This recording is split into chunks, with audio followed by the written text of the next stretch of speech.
in moments of crazy rage and bad weeks and whatever, it's not just like, oh, well, next week will be better, because it might not. You have to practice in moments of regularness, like in your daily life when things aren't crazy. So then when shit does hit the fan, you've practiced in a controlled setting so that your body just knows what to do when stuff does go awry. Hey there, this is Unburdened by Hope, the podcast that helps you harness your possibility and fuel your purpose. I'm your host, Erin Cummings. Here, we're breaking free from the chains of hope and unlocking the power of inspiration within. Get ready to ignite your soul, because we're diving deep into the art of letting go, embracing the unknown, and creating a life unburdened by the limitations of hope. Together, we'll uncover the secrets to finding purpose, fueling our passions, and crafting a vibrant existence that sets our hearts on fire. So, are you ready to burn it down what's no longer serving you and step into a life driven by possibility? Let's dive in, my friends, and unleash our boundless potential. Hello, everyone. We are at podcast episode 9. I'd love to hear how these weekly intentions are working in your life. Feel free to contact me. You can get all that information in the show notes. Also, I don't know if you know this because I haven't told you, but you can also watch these podcasts on YouTube. We created a YouTube channel. If you're into watching podcasts on YouTube, there is something for everyone, I guess. So I have had a pretty shitty week, maybe a shitty 2 weeks, so to speak. So this podcast episode, as all of the others do, contain adult language. I have always enjoyed some spicy, flavorful language. I try really hard to not use it when it's not appropriate. However, just like all other podcast episodes, this one does contain the word fuck, probably a lot of times. Because so I've had a really shitty week, and in those shitty weeks, I'm sure you guys are familiar with this. It's like you're having a really bad week, and then like your pants get caught on the door, and you drop your coffee, or your coffee spills all over your car, and you run late, and then it's like then you're losing air in your tire, and you have to go fill it up. It's like you only notice the really bad, annoying, terrible things. It's just like, yeah, thanks. I would love to get a zit right on my chin. Appreciate it. So I don't watch a lot of TV. I do watch some TV, but I'm very particular about what I watch. I definitely like a more funny kind of comedic performance. So Kyle and I, my husband and I, just finished the show Shrinking on, I think it's on Apple TV. And hilarious. If you haven't watched it, I highly recommend it.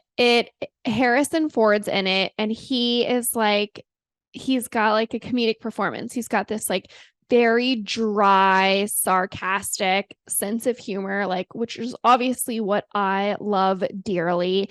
I love that humor that you just don't know if the person is kidding or serious. And if you know me, I mean, there's nothing better than to have like that kind of quick wit and say something to someone, and you just see their face like, oh shit, is she kidding or serious? And then it's like, you'll never know. Like, you'll never know. Most likely kidding. But anyway, in Shrinking, there's this funny episode where like he was having a really bad week, and the mantra that they used for the week, which is going to be this week's intention, is, are you ready? Not everyone here is a fucking idiot. I heard that, and I immediately wrote it in my notes page on my phone, because I was like, this is what I need. This is the reminder that I need when I'm having a bad week and I want to literally take it out on every single person alive. Like, not everyone here is a fucking idiot, and I'm just having a bad day or I'm just having a bad week. So I am going to do a part 2 of this podcast that you can listen to next week. But this week, what I really want to focus on is kind of like noticing all the things that are like why you're having a really shitty week. So I'll just use a 1-day example. We recently, like, our kids were gone. And so basically what happens when our kids are out of town is my husband and I just become like completely feral human beings. Like, we don't grocery shop, like we hardly do any laundry. There's no schedule. It's like, it's not like college chaos because we were responsible then, but like, I don't know. There's just something that like our brains are turned off in the responsibility of like scheduling and like the operations side of our like life for our household while our kids are out of town. So we go out to eat a lot. We love going out to eat. Yeah, it's just something that he and I like to do. It's like it's food adventures and trying new restaurants, going back to our favorites. We definitely have a ton here in Houston that we absolutely love. And one of the things that obviously comes into play many times with these restaurants is my food allergies. So if you don't know me, I have pretty severe food allergies. If you do know me, this is like a constant running joke or just like problem. If you've been out to eat with me, like, you understand like how I operate. And I don't think it's a problem.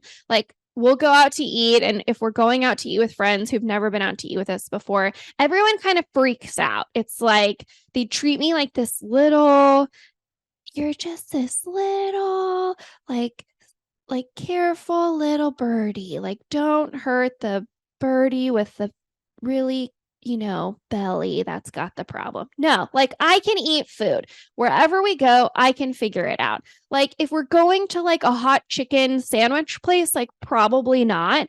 But normal restaurants, they have something I can eat. So I usually don't like make a big stink about like where it is or what we're doing. I do like most people with anxiety, I do look at the menu ahead of time just to kind of like take a one over, prep, all that kind of stuff.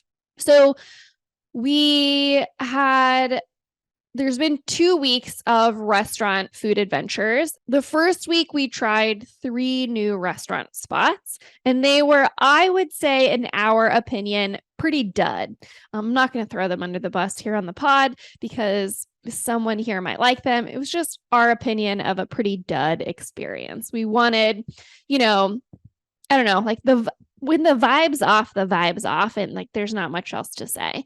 So we were kind of bummed about that. And so in this second week round of food adventure, we chose to go back to like, we did like a favorites week, and then one brand new restaurant. That's this like super like not exclusive, but like super new restaurants on like best new restaurant, some like bigwig chef, like supposed to be a BFD, like big fucking deal restaurant. And we booked it. You have to pay for the entire meal up front. And then on the website of said restaurant, it's like, if you have severe food allergies, you have to contact the restaurant, and it has to be noted 72 hours in advance. And also, like, I've been living with food allergies for 11 years now. Like, I've been doing this for 11 years of having a serious food allergy. So like, this isn't my first time booking a fucking restaurant. So we booked it, and then immediately, normally what we do, our habitual pattern is booking the restaurant and then emailing like their info or concierge or whoever, manager, whoever we need to, like, we send an email and a fucking like pigeon with a messenger, like a messenger pigeon at the same time. Cause it's like all hands on deck, alert, alert. Please don't let me vomit at the table at this restaurant. So we send a message about my food allergy. Don't hear anything back. So we've been going to all these restaurants that we love, and we ended up having to switch like a dinner reservation because this new place popped up, and we would have rather gone to the place that we absolutely love this night. However, that night was the only night that this one new restaurant had reservations. Well, it had been a really long week. Like there had been a lot of like just shit that had come up during the week that has just been pretty stressful. I had a meltdown about work like the week prior, and I was finally trying to get my like motivational footing, like crawling myself out of the entrepreneurial woe hole that I had dug myself into. And I was just like so looking forward to this restaurant. And like I had talked to my therapist, and she's like, what are you looking forward to this week? Like, what can you like really seek out? And I was like, this restaurant, I'm so excited. So it's the day of our restaurant reservation, the food appointment. And I'm kind of like feeling like, oh, we haven't heard from them. Like, I feel like this is a pretty big deal. We should contact them. Well, of course, we go online. Like, there's no phone number on the restaurant website. And I'm like pissed. So I'm starting in, then it's starting to go, oh, these people are fucking idiots. Well, hi, Aaron. Like, dear hypocritical self, like, hello, hypocritical self. Like the yoga studio, we have a phone number, but we don't answer it. So like if somebody calls us, it shoots a text message. So like people can still get into contact with us, but there was no like contact. And I had found an email address. So our restaurant's at like 7 and it is probably 3:00. So I email them. Hey, this is my name. This is my reservation. This is the time. This is the email we sent. These are my, food allergies. Here to, therefore, please respond. Greatly appreciate it. Get a response back. And it goes back and forth, because now what's happened is like we had to pay up front and there's no refunds. And so now I'm like, fuck, like we're gonna get stuck with paying for like a restaurant or like a dinner that we can't even go to. And so now I'm like, this is where like also fuck hope comes into play. I'm like, I'm not taking any chances. There's no hope here. I don't want to like hope that they get it all figured out and then show up to the restaurant. And then lo and behold, what do I get to do? Watch my husband eat. Oh, here. Also, it's BYOB. They don't have a liquor license. So like, not only would we have to bring our own like supplemental drinks if you want them, like you have to bring that. And like I didn't want to just sit across from my husband and watch him eat this awesome dinner and me just like drink with no food. Like that's also pretty dangerous. I don't want to be like overly intoxicated and not be able to work the next, or like function the next morning. So emails start flying back and forth between me and this manager. And I'm like really mad. I'm just like, everyone here is a fucking idiot. Everyone that works in this restaurant is a moron. I am clearly right. And I go straight into like victim, but also persecutor mode. So I don't know if y'all know like it's like I don't know what it's called, but it's kind of like the triangle of doom and like how you like show up in stories. And so one side is being a persecutor, like being the judgmental person. One side is being the victim, like, oh, poor me and my food allergies. And then the person at the bottom is the rescuer, like, oh, don't worry, I'll come and help you.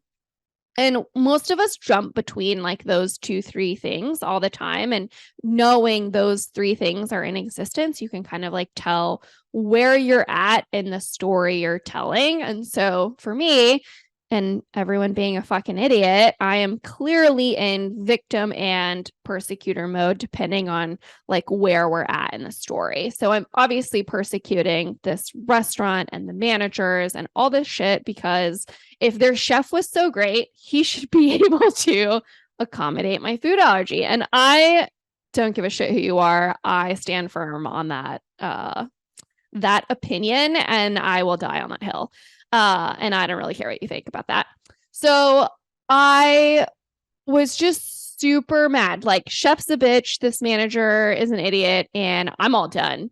So by this point, Obviously, some emails and words have gone back and forth. I always start out very nice. And then at this point, I was pretty pissed. Also, I will say, like, the email that was sent to us was to the person replied to like an email that says like do not reply. And so that like really made me even more mad. So I was had the week that I had, and then we have this whole restaurant experience and everyone is a fucking idiot. And like, I'm mad. So it ended up that we then canceled our dinner reservation. We didn't go because lo and behold, even though it says their policy online, they would not accommodate my allergies. And, I didn't want to vomit and eat it at the same time. So we opted out of the dinner reservation. So then I go into the doom spiral of the rest of my life where it's like, I'm just scrolling Instagram. I'm mad. My poor husband is just like, well, let's go here. Let's go there. And he's like naming all of my favorite restaurants. And I'm like, no, no, no, just like so mad. So mad. Like, I'm just going to stay home and I'm going to eat a granola bar or some shit. And like, I'm not going anywhere. Like, fuck them. And, my husband's just like, okay, dude, like, now we're being unreasonable. We've taken it way too far and let's like pull the reins in here. So also in all of this, like realizing how much, my ADHD plays into this, like having these moments where I get really mad and then I'm all worked up and I'm like sensory overload. And then I just shut down and shut off. Like my brain just like flips. And then all of a sudden it's like total darkness. And I need to just like float in a corner. Like I just need to like, okay, time to calm down. Okay, real quick, I am interrupting myself just like someone with ADHD would. But I want to tell you, we are doing a giveaway for the podcast. So this is what I want you to do. I want you to subscribe to the podcast, subscribe, follow, whatever you call it. Please leave a review. If you could then screenshot the review and email it to me at info@aaronccummings.com. Almost forgot my name, as obviously I would. We will announce the winner each week on the podcast for the next few weeks. So we'll have a weekly winner, and I will send you an autographed copy of The Possibility Project and a special swag surprise, unreleased swag, podcast swag. You will get first exclusive grabs of that. So once again, subscribe to the podcast, leave me a review. Please send me a screenshot and we will pick a winner each week for the next couple of weeks and you can win some swag. All right, back to the show. I think what really sucked in this moment, in this like kind of week, was like it was something I was looking forward to all week and then it exploded. It exploded and it was like I was just waiting and waiting and waiting. And then all of a sudden it was like, oh my God, like they can't accommodate me. And now like, fuck hope, great. Now there's no way I can try any new restaurants because no one wants to accommodate my allergies. And here we go. And then I just play this big long thing in my head. I don't know about you, but when I have these like really bad weeks, that's when like the journaling and the presence and the focus all has to come back into play. And you have to remind yourself, like, no, actually, not everyone here is a fucking idiot. Like, not everyone here is a fucking idiot. I'm clearly being a victim. I'm clearly persecuting and judging their rules and their reactions. And now I'm being the fucking idiot, And I think it's in those moments of like stepping, like instead of continuing to push yourself so far forward into rage, but like almost taking a step to this side like that. I think that's the thing. Like for me, it's like it's not leaning into the rage or just being like, oh yeah, now I feel better. Isn't everything great? Like rainbows, butterflies. Like if I just think about feeling better, like I'll feel better. No, that's not what happens. It's like, oh, just like don't think about it. And like maybe you won't be so worried about it. And you're like, okay, well, that wasn't helpful because it's not. And so I in these situations, instead of like, taking a step forward or taking a step back or whatever analogy you want to use, it's taking a step to the side and being like, okay, we're here. This is what's happening right now. I've been looking forward to this all week. Now I can't go. Now I'm really mad. But why am I actually really mad? And like, what can I do now to not get me to be so freaking mad? And that's the step to the side, the pause, the practice that gets put into place when you have these moments of like such intense rage. And I don't know if you don't have food allergies, like maybe this analogy it doesn't work for you, but it gets really frustrating to be like, like it turns around and then I have this like sinking feeling. I'm like, oh, well, now I'm holding my husband, my friends, my whoever back because like we can't go there because they can't feed me. And then I feel like this little not good enough person because like they want to go experience this thing and like I'm the one holding them back. And then that like triggers a whole set of like new thoughts and emotions and things. And that's what I mean by like, you can't just like step forward or step back because it just continues to spiral. It's like stepping off to the side and like letting all your thoughts and stuff fly by. So there's this really awesome meditation called mindfulness meditation. I find it to be one of the most challenging types of meditation, but I think that practicing that can really help you in times of weeks like this. I know I feel like it really helps me. And there's a couple different ways to do it, and it works obviously different for everyone because meditation works differently for everyone, and then different types of meditation, people align with more so than others. But a mindfulness meditation is not thinking about nothing. I think there's this like common idea that like when we meditate, you're just supposed to like not think about anything, but that seems like pretty crazy to like have no thoughts like at all. Like really? But a mindfulness meditation is when you almost like I'm going to use the word watch, but you have this instance in which you kind of watch your thoughts like go across your brain in front of you. So you want to get to a place where you can obviously focus on your thoughts and your breathing. And so that also means you need to be meditating in a place of no distractions because that plays a huge role of in mindfulness meditation. So usually like I like to meditate in my closet, turn the light off. It's dark in there. I usually burn like a little Palo Santo just to get one scent across the board. So it's not like, if I have like leather and shoes and plastic bags or something, like you get one scent across the board. I usually have my coffee there, just for like the heat on my fingers. Once again, I like don't want to be overly have too many sensations, but something that you can kind of come back to. And then with the mindfulness meditation, the goal is to like I've done it and I've practiced it and I've taught it a couple different ways. So one cool way is like visualizing yourself sitting, like if you're not afraid of the water, sitting at a beach or sitting by like the side of a lake or a river or whatever.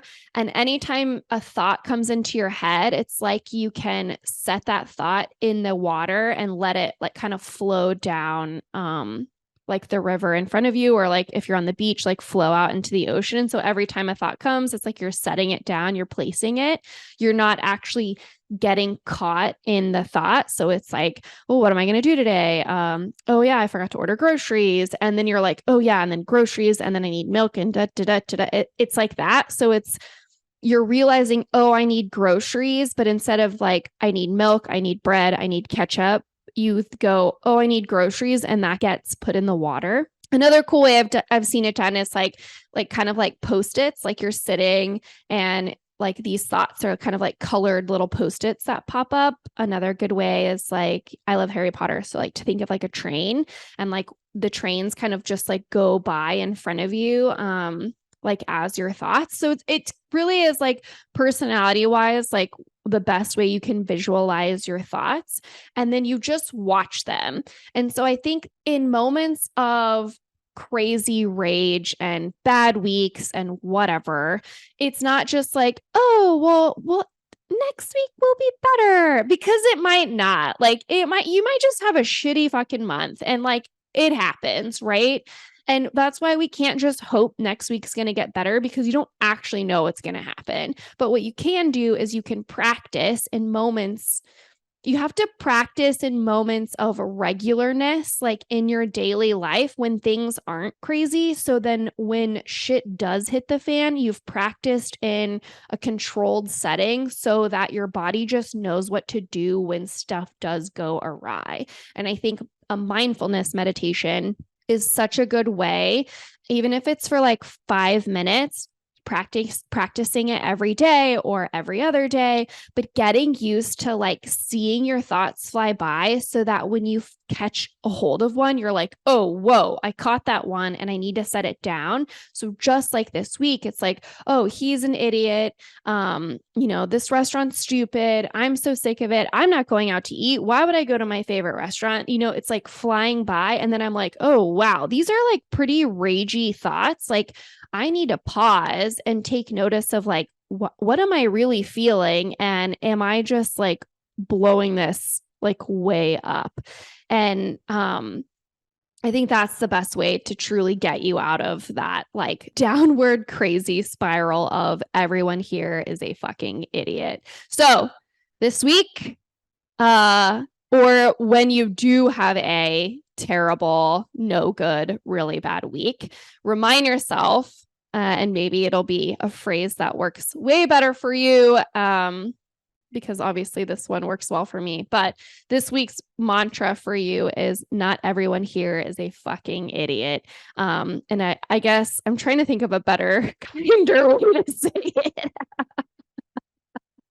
But maybe it's just like, where can I pause? Like, where can I pause when I'm feeling irrational or something like that? Or really noticing when it's like that physical sensation of rage starts to pop up and you're just like going too hard. So I would love to hear how you kind of crawl yourself out of these holes when you have weeks like this. But I thought that shrinking episode with this mantra really it stood out to me so much, and it came in very helpful when we had this catastrophic, not really catastrophic, but this big thing that I had been looking forward to just totally blew up. And I'm happy to report we ended up going to one of our favorite restaurants. We had such a great time, and it was as good as it always was. So I'm super grateful for Kyle and making me go out to eat anyway.